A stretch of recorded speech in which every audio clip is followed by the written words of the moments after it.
Onde foi parar a criatividade dos programas de auditório? Eles perderam o brilho? Olá, seja muito bem-vindo ao canal do Vanucci aqui no YouTube, seja bem-vindo a mais um episódio do Direct do Vanucci, um lugar onde vocês me provocam aqui para reflexões, para assuntos que a gente pode discutir sobre televisão. Opiniões favoráveis, às vezes iguais às minhas, outras diferentes, mas sempre algo que nos leva a refletir sobre o que está acontecendo na televisão, o que está acontecendo no audiovisual. O tema nosso hoje é programa de auditório. E a gente vê que realmente, né, os programas de auditório, eles estão na televisão desde o seu surgimento. Desde o surgimento da televisão lá na década de 50, os programas de auditório representam os principais investimentos, estão ali entre as principais audiências, porque se transformaram naquela atração que você fala é a familiar. É o programa de auditório que é capaz de conquistar todo mundo, pessoas das mais diferentes gerações, né? E também você consegue ali agregar toda a família à frente do aparelho de televisão. É claro, né, que o tempo mudou, o mundo é outro, né?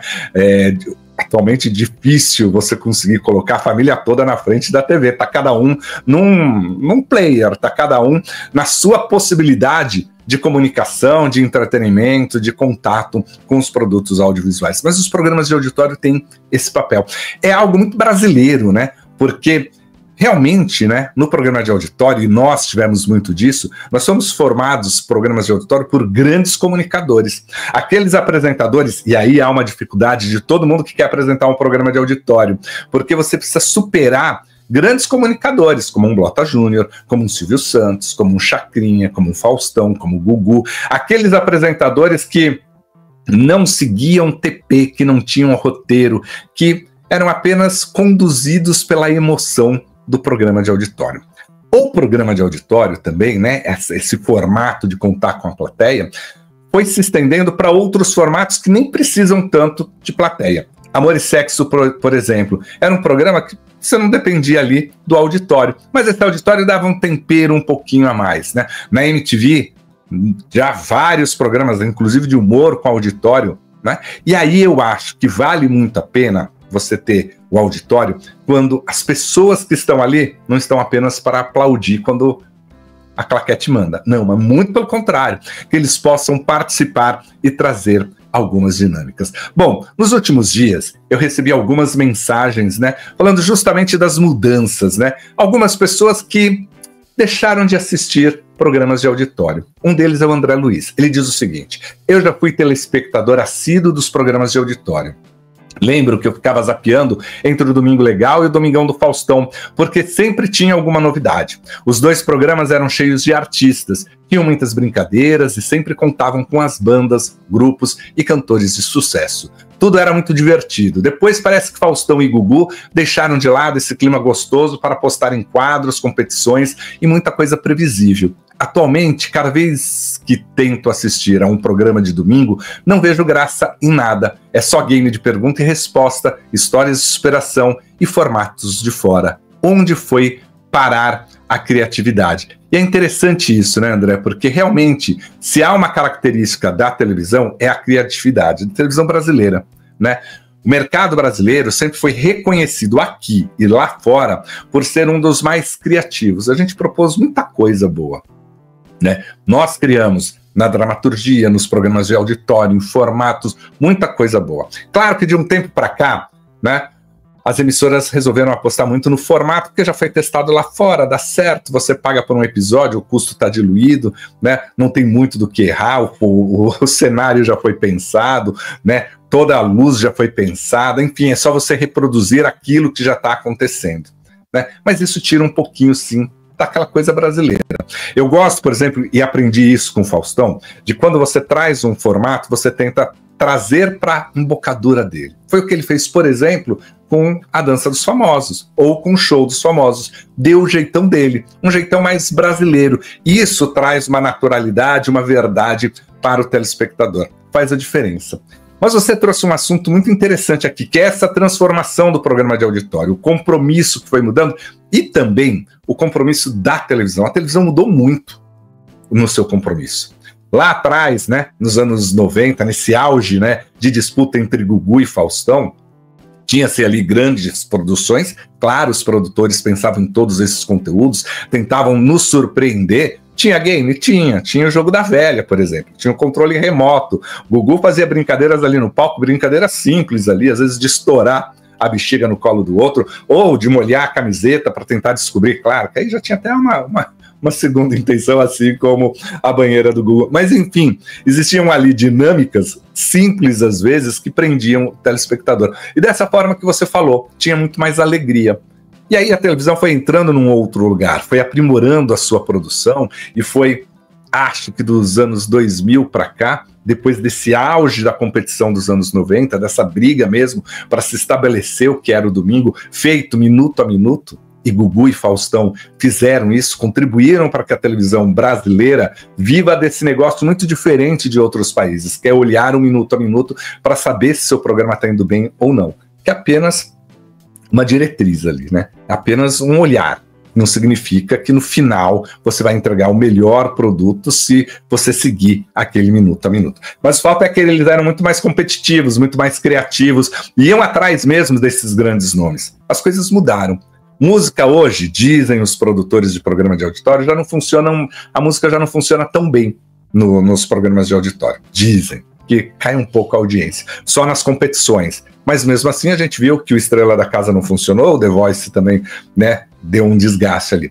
Mas o fato é que esses programas agora tentam arriscar menos, tentam fazer o certo, né? Justamente porque se envolve ali milhões. E aí vem o que a Maria Alice diz aqui pra gente. Vanucci, você vive dizendo que a Globo perde audiência para o digital aos domingos, mas acredito que isso já aconteça também com a Record e SBT. Não é possível um programa durar 7 horas e só ter game de pergunta e resposta e prêmio em dinheiro. Tom Cavalcante está funcionando no Acerte ou Caia, mas não acredito que o programa dure muito tempo. Afinal, fica tudo muito repetido. Luciano também gosta de um game. Eu quero novidades. E como não tenho na TV aberta, no domingo, quando estou em casa, coloco em dia as minhas séries e novelas que resgato no Globoplay. Maria Alice, essa é uma grande verdade para muitas pessoas, né? Realmente, os programas de auditório, eles estão todos muito previsíveis. Eles estão muito iguais, né? Você vê o Domingo Legal com vários games, porque o Portiolli manda muito bem nos games. É uma característica também do SBT, Silvio fazia muitos games também, né? Dar prêmios em dinheiro, trazer o telespectador para participar. Aí você olha o Domingão com o Hulk, também tem game lá, pergunta e resposta. O Tom Cavalcante conseguiu ali colocar a Record num outro patamar com a Acerte ou Caia. Tá tudo muito igual mesmo. E aí, é natural que aconteça essa fuga. Agora, essa fuga para o digital já vem ali há um bom tempo. Já há um bom tempo. Desde que eu estava na Globo, lá em 2018, 2019, a gente já começava a olhar ali que tinham, aos poucos, começava a crescer aquele bendito CSR ali. Ah, as pessoas estão num outro lugar. E depois da pandemia, claro, né, as coisas aumentaram, né? Essa fuga aumentou. Porque nós descobrimos que podemos assistir o que a gente quer na hora que a gente quer. E se a TV não tem nada atraente, para que a gente vai ficar preso nela? Aí está o grande desafio dos programas de auditório, tanto do sábado quanto do domingo. Porque eles precisam trazer algo que a gente só assista ali, naquela hora, que vale a pena a gente assistir, parar a nossa tarde para poder assistir aquilo. E também atrações que reúnam ainda a família.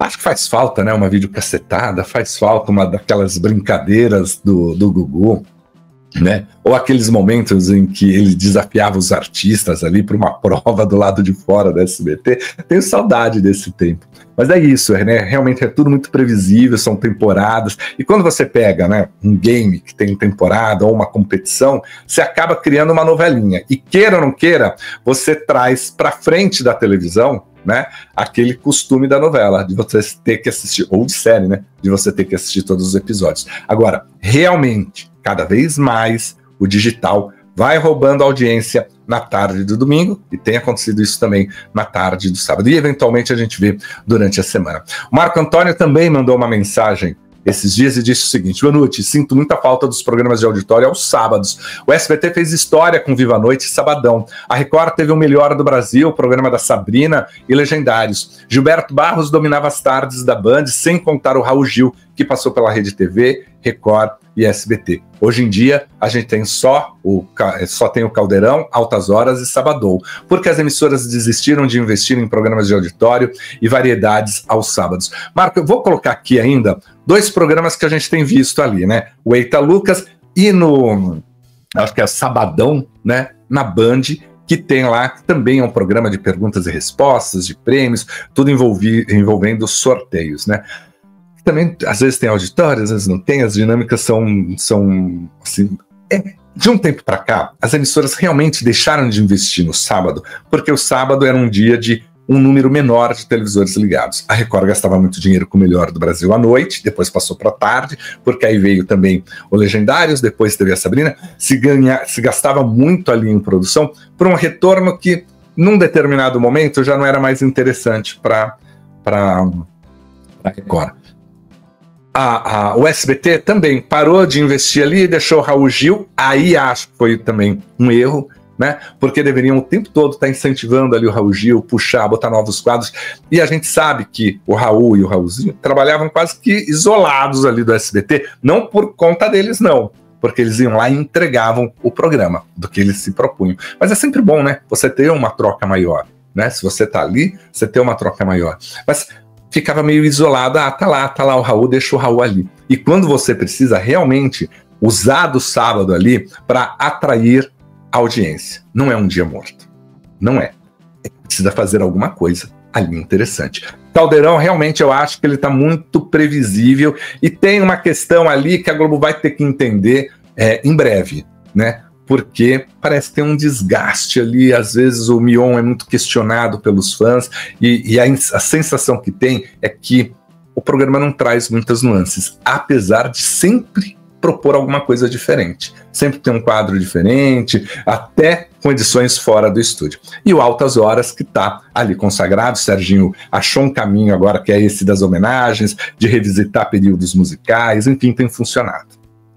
E o Sabadão tem lá, fazendo seu papel. Ano passado foi melhor do que este ano de vez em quando ali está perdendo para a Record, então já é uma hora também de questionar.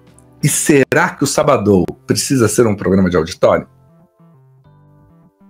As dinâmicas acontecem todas no palco, mas o auditório está lá, dá uma energia. Aliás, né, existia uma época, né, em que os produtores de televisão falavam assim, olha, programa de auditório bom é programa feito em São Paulo, ponto. Porque o paulistano gosta do auditório.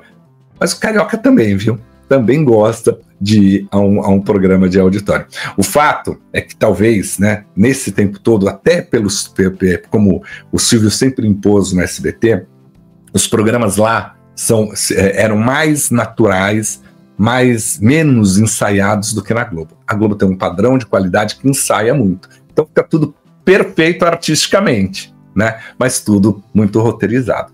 De uma forma geral, eles ainda continuam muito importantes para as emissoras de televisão. Não é por menos, né? Domingão com o Hulk está entre os principais faturamentos do entretenimento, apesar de ter uma audiência menor do que da época do Domingão com o Faustão. Mas os tempos mudaram também, né? A gente tem que entender isso. A gente tem que entender que hoje o Domingão tem uma competição muito maior com o digital. E, de novo, bato nisso. O grande desafio da TV aberta, o grande desafio da Globo é frear essa transferência do público da TV aberta, da TV linear, para o digital. E isso acontece. Só você olhar em casa. Você não precisa ir longe. Quantas vezes tem alguém ali maratonando alguma coisa no digital, enquanto há alguns anos essa pessoa estaria na frente da TV se divertindo com um programa de auditório. No fundo, falta um pouquinho de alegria, falta um pouquinho de espontaneidade para os programas de auditório. Mas a gente está nessa fase, né? Nessa grande transformação da televisão brasileira. Muito obrigado pela sua participação aqui do Direct do Vanucci. Muito obrigado por estar aqui, por dar audiência, por conferir o meu trabalho. Curta esse vídeo, compartilhe esse vídeo, faça sua inscrição aqui no canal. Sendo inscrito ou não, convide um amigo para estar aqui e ajude a aumentar o número de pessoas no canal e levar esse conteúdo a um número muito maior de pessoas. Tchau, tchau. Espero encontrar você no próximo vídeo. Até mais.